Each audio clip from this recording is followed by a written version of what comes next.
हाफ़िज़ साहब ने भी जो है ना हलचल मचाई हुई है और सियासी हलकों में यही बात सुनने में आ रही है कि हाफ़िज़ ने मचा दी हलचल हलचल। हाफिज साहब तो मुझे लगता है बिल्कुल सत्तू पी के सोए पड़े हैं कि जिसको मौका मिल जाएगा इलेक्शन कमीशन को फारग कर देंगे। अल्लाह अल्लाह खैर से अल्लाह पीटीआई फिर बल्ले बल्ले।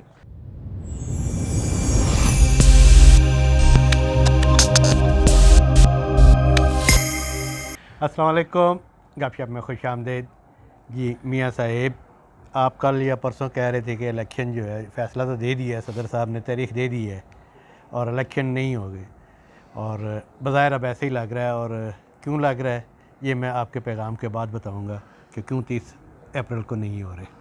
लें जी, बिस्मिल्लाहिर्रहमानिर्रहीम। सबसे पहले तो मैं अपने देखने वालों से, नाजरीन से रिक्वेस्ट करूंगा वो हमारे चैनल को सब्सक्राइब भी करें और उसके साथ साथ जो बेल आइकन है जिसे घंटी और टल्ली भी कहा जाता है उसको एक दफ़ा ज़रूर प्रेस कर दें और इसके साथ साथ हमें अपने फ़ीडबैक से भी ज़रूर आगाह करते रहें ताकि हम अपने प्रोग्राम को मज़ीद बेहतर कर सकें। तो जी खान साहब, आप क्या कह रहे थे? वो मेरी बात जो है वही फिर उस तरफ कहानी चल पड़ी है ना। इलेक्शन जो है वो नहीं होंगे, जो कोर्ट ने जो है तारीख दी है। जी हाँ, देखें हम लोग जो तजिया करते हैं या जो फील्ड में जाके रिपोर्ट करता है, रिपोर्ट जो कर रहा होता है वो तो उस कोई ना कोई सोर्सेज जाके वहाँ से कोई बात निकाल के ले आता है। लेकिन कई दफ़ा ऐसा होता है कि इवेंट्स पे आपको वहाँ से जाके बात नहीं निकालनी होती, बल्कि जो ज़िम्मेदारान लोग होते हैं, उनके जो दाएँ बाएँ लोग होते हैं, उनकी हरकत व सकनात या वो क्या कह रहे हैं, क्या बोल रहे हैं, उस पर किया जाता है। मैं इसलिए ये कह रहा हूँ कि मैंने आज आमिर रज़ा ख़ान है, हमारे बड़े अच्छे साथी रिपोर्टर हैं सिटी 42 में, लाहौर में, मैं लाहौर में, हाँ जी हाँ। और वो उनके काफ़ी उस ग्रुप के चैनल्स भी हैं, बल्कि उनके जो चीफ़ एडिटर हैं, जो ओनर हैं मोहसिन नकवी साहब, वो चीफ़ मिनिस्टर इस वक्त निगरान चीफ़ मिनिस्टर हैं। तो लिहाजा जब उनके गो के उन्होंने जब से वो चीफ़ मिनिस्टर बने हैं उन्होंने अपनी इदारती ज़िम्मेदारियाँ छोड़ दी हैं। लेकिन मोहसिन साहब को देखते हुए ये नहीं बंदा सोच सकता कि मोहसिन साहब जितने मर्ज़ी मसरूफ़ हो जाएँ कि वो अपने अदार जहाँ उनका उन ज़ाहिर है कि 90 दिन बाद उन्होंने वापस आके अपना उसी मीडिया ग्रुप को संभालना है और उनकी नज़र होती है वहाँ पे छपने वाली या उनके यहाँ शाया होने वाली या टीवी पर जो ख़बर आ रही है, तो उसको आजकल तो बड़ा मोतबर लिया जाता है। और उनका चीफ़ रिपोर्टर जो है वो कॉलम लिख रहे हैं कि 30 अप्रैल को ये इलेक्शन नहीं हो सकेंगे और उसकी वजूहात भी जो वही हैं वो जो आपने कल बयान कर रहे थे। ज़ाहिर है कि मैं इसमें कोई शक नहीं है कि आमिर रज़ा बहुत मेहनती हैं और बहुत ज़िम्मेदार रिपोर्टर भी हैं और इस वक्त उनके पास वो तो जो है वो इत्तलाआत के मंबे पर बैठे हैं। बिल्कुल और सही कह रहे उनका राब्ता है और मैं तो उन्हें बड़ा फॉलो कर रहा हूँ और कैसे। और उन्होंने जो पॉइंट उठाए हैं और कहा है अपनी बात की सपोर्टिंग के लिए कि भी क्यों नहीं होंगे। सबसे पहले तो उन्होंने वही बताई है बात कि मरदमशुमारी वाला इशू जो है वो बहुत अहम इशू है। अगर ये 30 अप्रैल को इलेक्शन हो जाते हैं तो ये पुरानी मरदमशुमारी पर होंगे, जबकि मरदमशुमारी का अमल शुरू हो चुका है और जब बाकी 2 सूबों में और मरकज़ में इलेक्शन होंगे तो वो नई मरदमशुमारी के मुताबिक होंगे। और जब ये दोनों एक ही वक्त में बैक वक्त जो हुकूमतें चल रही होंगी, उनके यहाँ जो आबादी के तनासब से नशिस्तों का प्रॉब्लम है, इशू है, वो सामने आएगा। उन लोगों का आमिर रज़ा ख़ान का ये लिखना था कि लाहौर की इस वक्त 23 सीटें हैं, अगर जब नई मरदमशुमारी हो जाएगी तो लगता है कि उनकी नशिस्तें और बढ़ जाएंगी पंजाब असेंबली की। ज़रूर है, नई मरदमशुमारी के मुताबिक तो हर, मेरा ख्याल है बड़े शहरों में तो कम से कम ज़रूर बढ़ेंगी। आबादी का जिस तनासब से जितनी तेज़ी से आबादी बढ़ी है तो उस तनासब से मेरा ख्याल है सीटें तो हर सारे शहरों में, सिर्फ लाहौर में नहीं बाकी जगह भी मेरा ख्याल बढ़ेंगी। लाहौर तो अब बहुत बड़ा हो गया है ना जी। अपना पहले हम बचपन में जाया करते थे लाहौर, तो अमूमन ये अजीज़ों कार आपस में लाहौर देखना है तो फिर वो लतीफ़ा ही बन गया, उन्हें कहा मैं नहीं देखना। नरगस ने शायद कहा था बहुत बड़ा हो गया, तो ज़ाहिर है उन्होंने आबादी भी जो है लाहौर की जो है वो बढ़ गई है सीटें।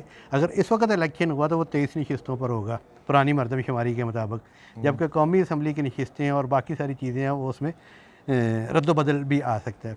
एक तो उनका ये पॉइंट है। दूसरा सबसे बड़ा वैलिड पॉइंट है उनका कि 70 अरब रुपया इलेक्शन कमीशन ने जो है वो इन इलेक्शंस के लिए मांगा है, इंतज़ामात के लिए, जो ना पंजाब हुकूमत के पास है ना मरकज़ी हुकूमत के पास है। और ये इस वक्त एंड हो रहा है फाइनेंशियल ईयर्स का और टैक्सेस भी। तो ये इलेक्शन कमीशन के पास कोई अपना कोई ऐसा फंड नहीं होता है? ये इलेक्शन कमीशन जो है जब भी इलेक्शन होते हैं, कोई बाई इलेक्शन होते हैं या कोई अपना कोई प्रोविंशियल असम्बलीज़ के इलेक्शन होते हैं, इनके पास कोई अपना फ़ंड नहीं होता है? ये हर दफ़ा नई रिक्वेस्ट भेजते हैं फेडरल गवर्नमेंट को। जी हाँ, अपने तो फंड्स कोई नहीं, देखो ना उन्होंने तो वहीं से। अब इलेक्शन कमीशन की तो कोई आमदनी नहीं है, वो इलेक्शन का फॉर्म कितने का बिक जाता होगा।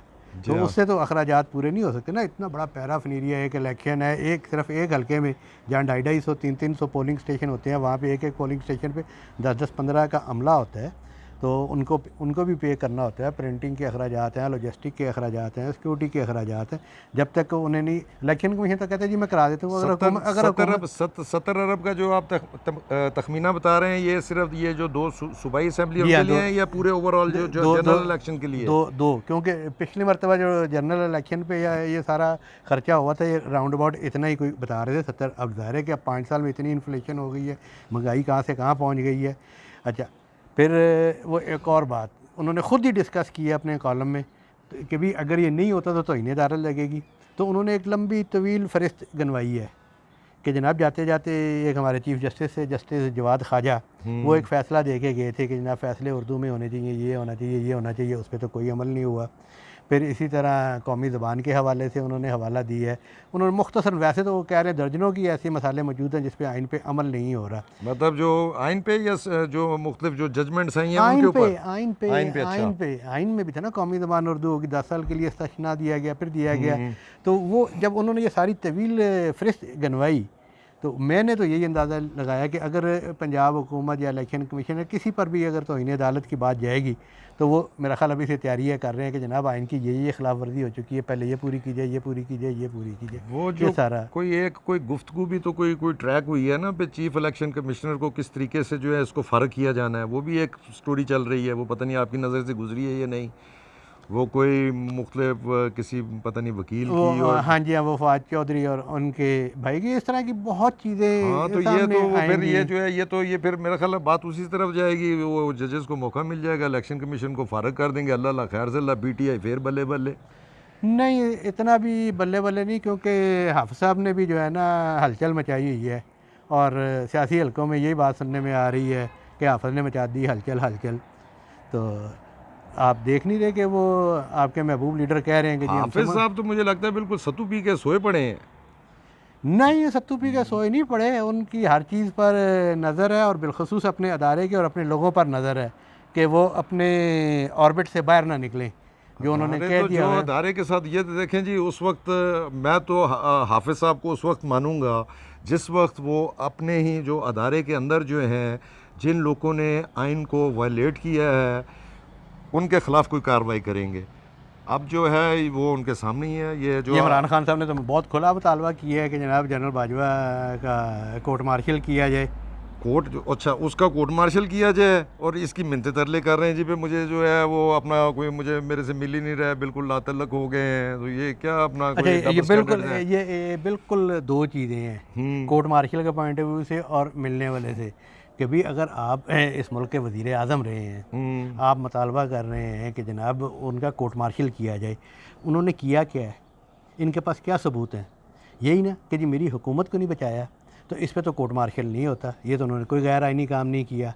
हाँ, मुतालबा बिल्कुल जायज़ है, और ये कार्रवाई भी अगर इमरान खान साहब करवाना चाहें तो ये हो सकती है, क्योंकि उनके पास बाजवा साहब के वो तमाम, या ISI के या जनरल फैज़ अमीर के वो तमाम सबूत मौजूद हैं। वो तो कहते हैं मेरे पास भी टेपें हैं। नहीं, वो तमाम सबूत मौजूद हैं जो उनका गैर आइनी किरदार था। उन्होंने जो नवाज शरीफ के ख़िलाफ़, तो वो सबूत लेके सामने आ जाएँ, अदालत के पास चल जाएँ, तो ये कार्रवाई चल सकती है। जी, इमरान खान को चाहिए बिल्कुल ये जो उनके पास एविडेंस हैं वो लेके जो है कोर्ट में जाएं और एक बाकायदा प्रोसेस शुरू करें। क्यों नहीं है इसकी, जनरल बाजवा की या फैज़ हमीद या जो भी उनकी टीम थी जो पाकिस्तान में आइन के साथ खेलती रही, उनके साथ बिल्कुल ज़रूरी कार्रवाई होनी चाहिए।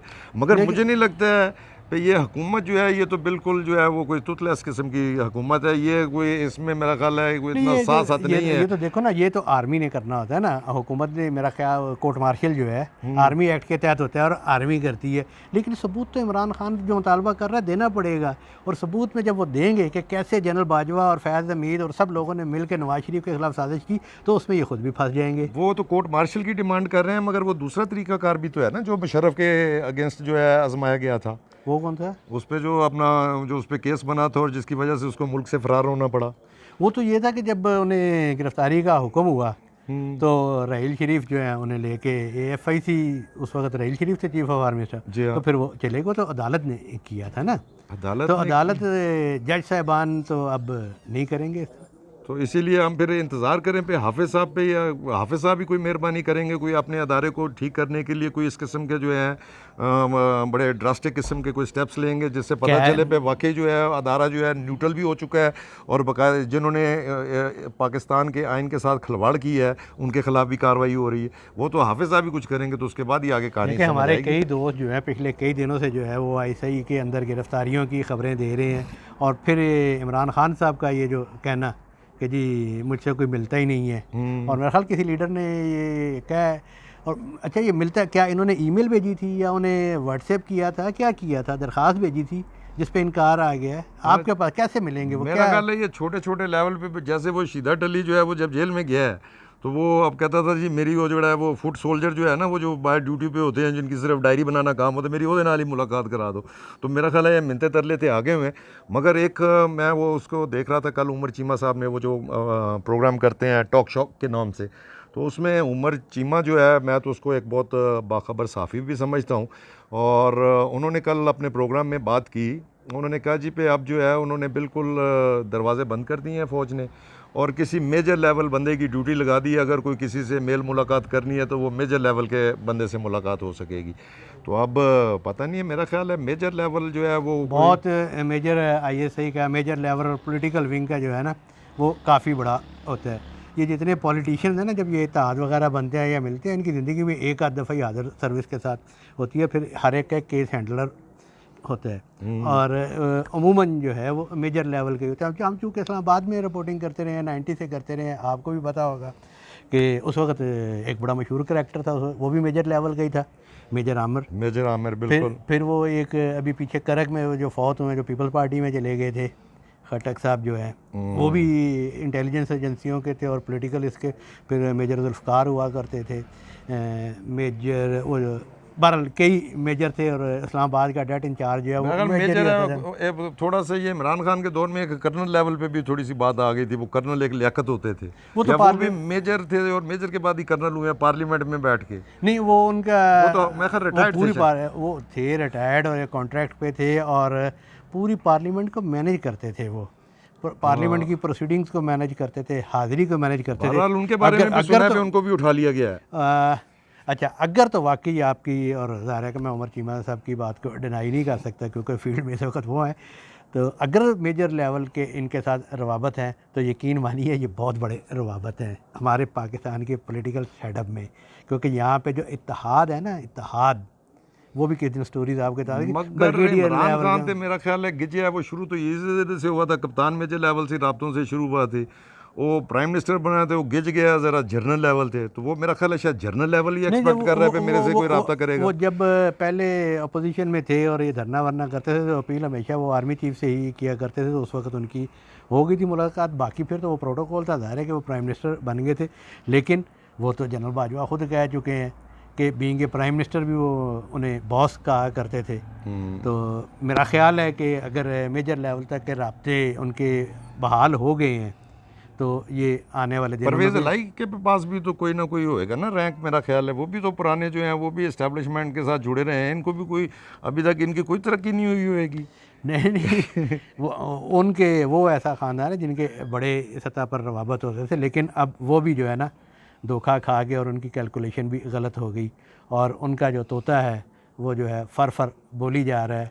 और ये कह रहे हैं कि उसने वो जो दफ़ा 166 का बयान होता है वो दे दिया होगा, शायद मंडे को मंजरे आम पर आ जाएगा। उसमें तो सुना है उसने वो सारा कुछ बताया पे जज साहब को पैसे भी वही देने गया है, और पूरा पता नहीं उसमें क्या क्या इस किस्म की सुनने की बातें आ रही हैं जो उसने, जाहिर है कि वो मतलब मगर उसकी जो वो कन्फेशनल स्टेटमेंट है या जो उससे ली गई है उसकी कोई हैसियत होएगी?